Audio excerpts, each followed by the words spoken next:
kids, welcome to the second part of the importance of civic education. In this lesson, we will talk about the topics we learn in civic education and their importance. Are you ready for today's lesson? Great, now let's begin. Kids, can you recall what we learned in our previous lesson?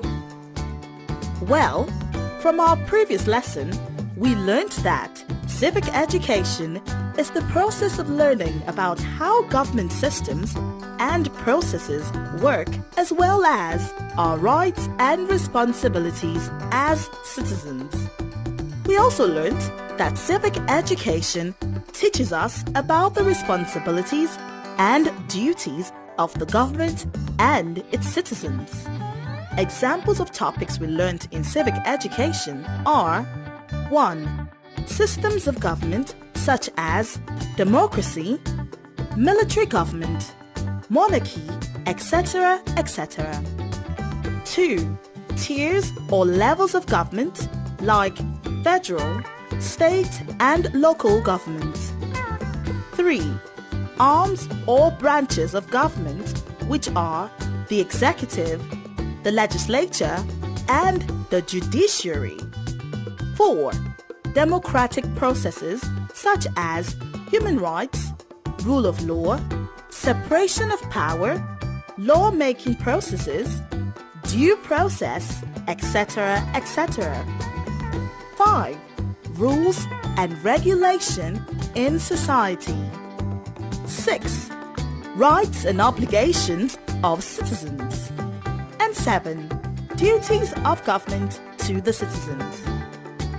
These topics are important because it makes us well-informed, active citizens and gives us the opportunity to change the world around us.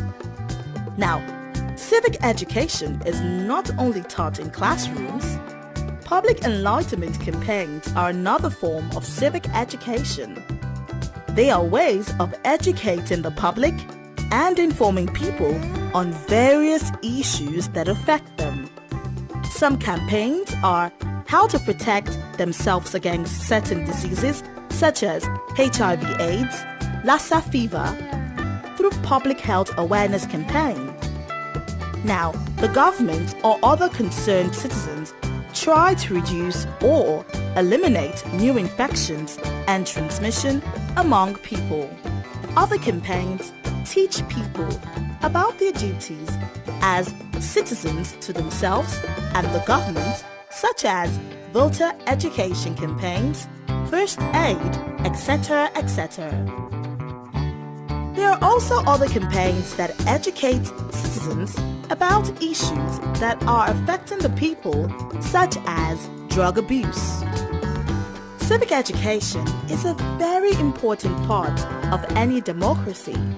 It creates a society where human rights are respected, the government and people willingly fulfill their responsibility, and the common good is the concern of all. Kids, with that we've come to the end of today's lesson. Today, we learned about some topics we learn in civic education and their importance. We also learned about the other forms of civic education outside school. Now, it's time to answer some questions from today's lesson. See you in the next lesson, kids.